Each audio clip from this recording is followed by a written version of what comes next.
Hi everyone, my name is Karima. Welcome back to my channel. If you're new here, I focus on all things beauty, lifestyle, and fashion. But today I will be discussing something slightly different, which is around women's health and my most recent open myomectomy to remove fibroids. So I am officially 6 weeks post my procedure, but I wanted to come on here to discuss my experience with having an open myomectomy, what exactly my symptoms were prior to having an open myomectomy, and what are fibroids in general. When I was preparing for my procedure, I wanted to be fully informed about what was going to happen during my procedure, any side effects. So what I did was scour YouTube just to make sure I had a full understanding about what I was going into, and it was super helpful. So I want to be able to help others who are suffering from fibroids, who are thinking about having open myomectomy, just so that they are fully informed as well. Okay, so let's get started. So if you're not familiar on what a fibroid is exactly, a fibroid essentially is a benign tumor that can grow in or around the uterus. And unfortunately, it's very common in Black women. They don't know the reason why yet, which is a little bit frustrating, but unfortunately, we do see Black women having fibroids more than any other race. I discovered that I had fibroids, I think it was 2016 or 2017. And I had a routine annual exam with my gynecologist, and I felt like my stomach felt a little bit distended, like it was sticking out a little bit on a particular side of my stomach. So I thought that was a little odd. So my doctor had me do an ultrasound, and that's when we discovered that I had, I think at the time it was like 3 or 4 fibroids. So what she told me was like, you don't have any symptoms. There's no real need to like have them removed right now because you seem to be fine. Let's just monitor them yearly just to make sure that they're not growing. So what I started to do was every year around the same time, I would start to have my fibroids measured. And unfortunately, every year they would grow. So I didn't start to have symptoms from my fibroids, I want to say until 2020. So around 3 years. That's when my symptoms started to happen, and that's when my quality of life started to be affected. So some of the symptoms that I started to experience were heavy bleeding and horrible cramps during my cycle. And each year it get worse and worse. And of course, like I stated before, my stomach was a little bit distended, but at this point it started to kind of be very noticeable. So I started to have conversations with my gynecologist, and she had mentioned to me, you should get them remeasured and let's figure out just how big they were. So my biggest fibroid was the size of a grapefruit. And what she had suggested to me was an open myomectomy. An open myomectomy is when the doctor will cut you in your abdomen area, kind of like a C-section, and remove the fibroids from your uterus. And when I heard this, I was like, I'm not doing that. Just because she told me there was going to be a 6-week recovery. It was going to be super like intense surgery. And I was just like, I don't have 6 weeks to kind of just like lay around, to be honest with you. And I was also like kind of nervous just about having the procedure. You know, it's your uterus. You want to make sure that, you know, everything is okay, especially if you want to have children one day. So I kind of kept putting it off, and I kept putting it off and I couldn't take it anymore. Like every month I was miserable. So my doctor basically told me you can either have an open myomectomy or you can try to see if there's a doctor that would do it laparoscopically. Now, one thing that she told me was if you're going to try to do it laparoscopically, they can't guarantee that they can remove it laparoscopically. So if you're in surgery and they're trying to do it laparoscopically and they can't remove it, they're going to have to cut you open anyway. And the size of my fibroids, the chances of them being able to remove it laparoscopically were going to be slim. I just finally decided to make the decision to have the open myomectomy, and right now I am 6 weeks post procedure. Before you even go to have your open myomectomy, you have to have an MRI. So this is going to give the doctors like a really clear view of your uterus and everything that's going on with your fibroids. I went in thinking I had 4 fibroids and that's what they were going to be removing. And when I got my MRI results, it said 12 fibroids. And I was like, I'm sorry, what? I thought I only had 4. Like, what is this? I was so surprised. I was like, 12? Thought we were working with 4. But anyway, so when I spoke to my doctor, she was like, sometimes, yes, the MRI does see more, but we're going to go in and try to remove as much as we can without compromising your uterus. So now I want to discuss the day of procedure, how I felt when I woke up, and the entire process of having the open myomectomy. So most of the time when you have an open myomectomy, you have to stay 2 nights in the hospital just for them to monitor you. I read 2 to 3 nights, but I stayed 2 nights. That was my experience. But when I got to the hospital, they were able to start like pretty much on time, and I was super nervous. But I had a really great doctor and I trusted her, and we had multiple conversations about my procedure. One thing I want to make a note of is that one thing she told me was if the fibroids are way too big, that she may have to do a T-cut, and I didn't want that. So just to explain what a T-cut is, it's when they have to basically cut you from your stomach down. I like to wear bikinis, I like to wear crop tops. Like, I don't want that. I really did trust my doctor to be able to kind of do without a T-cut, and she was able to. The procedure, I think, lasted maybe like 2.5 hours, I think. And I woke up and I felt groggy, but I didn't feel pain. And you are on a lot of pain medication. One thing that I saw from a lot of people who had an open myomectomy is that when they woke up, they felt super nauseous and they had a lot of pain. I really didn't feel either. What I felt was like maybe like a slight cramping in my uterus, but nothing crazy. Again, I was on a lot of pain medication. After surgery, they took me to my room. I was just kind of like laying down. Like, I had read a lot of times that they want you to start walking that day, but they did not have me start walking that day. I was able to eat a couple hours after I woke up, which was great because I was so hungry because you're not supposed to eat before surgery. So I didn't eat anything that day. And I felt pretty comfortable. And again, everybody is different. And again, everybody does react differently to being under anesthesia. And I feel like that's probably what affects people a lot and that's why they feel so nauseous sometimes, is from the anesthesia. So another thing, when I woke up, what my doctor told me is that they were able to get all the fibroids out, but they did leave one very, very, very, very, very small one there that was near my cervix that she said you should not have to worry about it. It's so small and minuscule, like it's not something to worry about. So the reason why I had 12 fibroids rather than the 4 is that, and this is gonna sound kind of gross, but so I had fibroids growing on top of fibroids. And when she showed me the images, she actually pointed it out, like, this is why it's, you know, we see 4, but you have way more than that.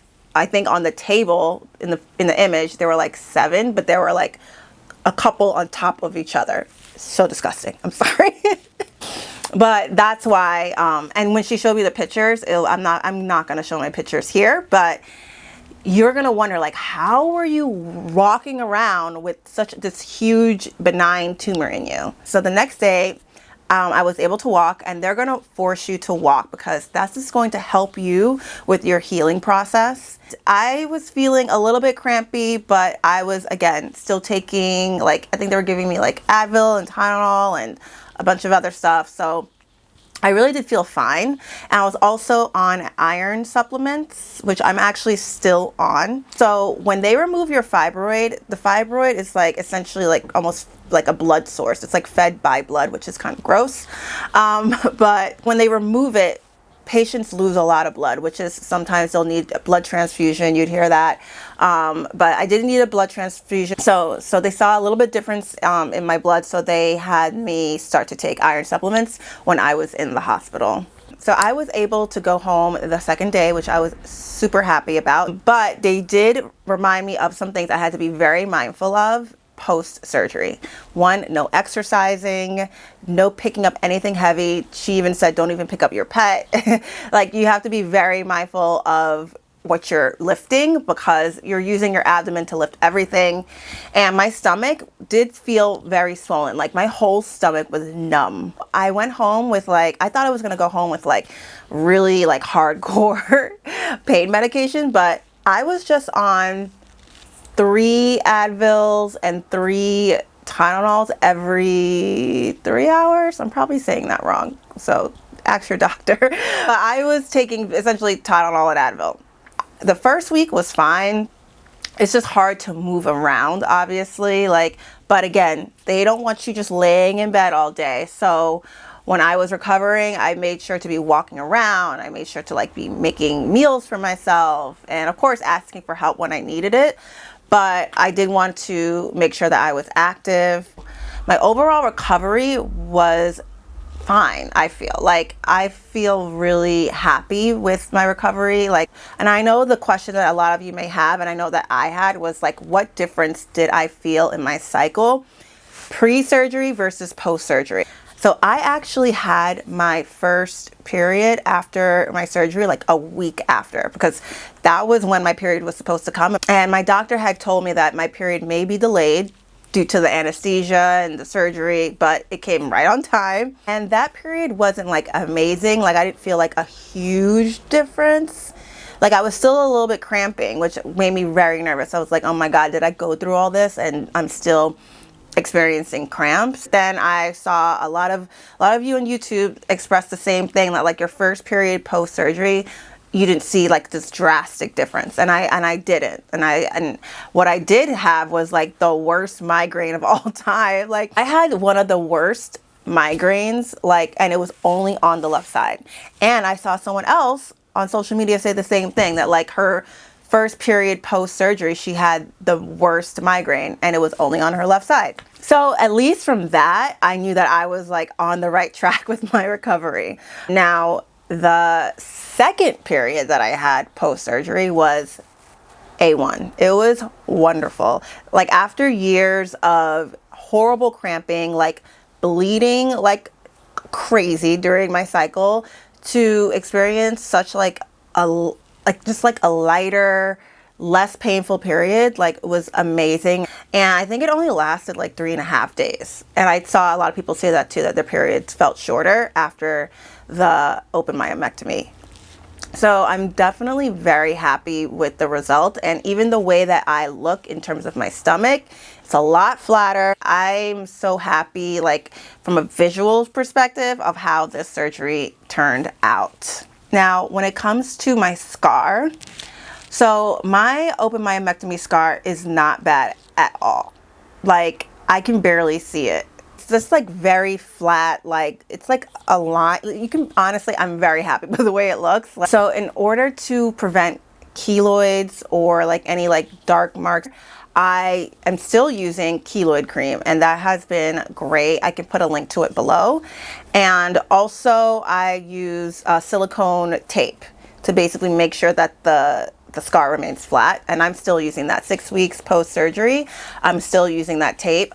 You're not going to be able to use that right away, the cream or the tape, just because when you leave the hospital, you're still going to be bandaged. I wasn't able to use those products until 2 weeks after, and I asked my doctor in my post-surgery appointment if it was okay to start to use these products. And this is actually one of the products that I used for my scar. It is called Kilo Coat, and I got it from Amazon. I put it on twice a day, and so far so good. And then these are the silicone sheets. Now, since it's such a thinly lined incision, I just cut like the tape in half, and I apply it daily. Now, this has helped my incision remain flat, and my doctor recommended these as well, and helps to lighten scars as well. And I got this from Amazon, and I will link it below. So something else that your doctor may tell you is that, you know, you could have this procedure, you can have an open myomectomy, you can have your fibroids removed laparoscopically, and there's still a chance that they may grow back. And that's something that is continuously on my mind, because even though my experience wasn't bad, like, I don't want to have surgery again, to be completely honest with you. Like, not trying to do that again. I'm just trying to figure out all like the natural ways to prevent fibroids from growing. I'm trying to limit my amount of caffeine, so I'm not having coffee every single day. trying to limit amount of red meat. I don't really eat red meat a lot, but trying to eliminate that. Actually, prior to having my surgery, I was having acupuncture done to try to shrink my fibroids, and my fibroids were just too big. So I'm just trying to kind of do the things that I have control over to help to prevent fibroids from growing in the future. So I think the reason why my fibroids grew a lot in the past year or so, because I did feel a big difference last year. I had my eggs frozen in December of 2022. And when you are freezing your eggs, you're injecting yourself with hormones. So fibroids will feed off hormones, and I feel like that's what helped them to grow even more. The doctor did mention that to me as well, actually, in the hospital. So if you have fibroids, and let's say you're trying to freeze your eggs, that is something you need to be mindful of when you're injecting your hormones into you, that like it could actually start to increase the size of your fibroids. So I think that's pretty much it about my experience. Now, of course, we love talking about beauty, lifestyle, and fashion, but I do think it's really important for us to have conversations around women's health.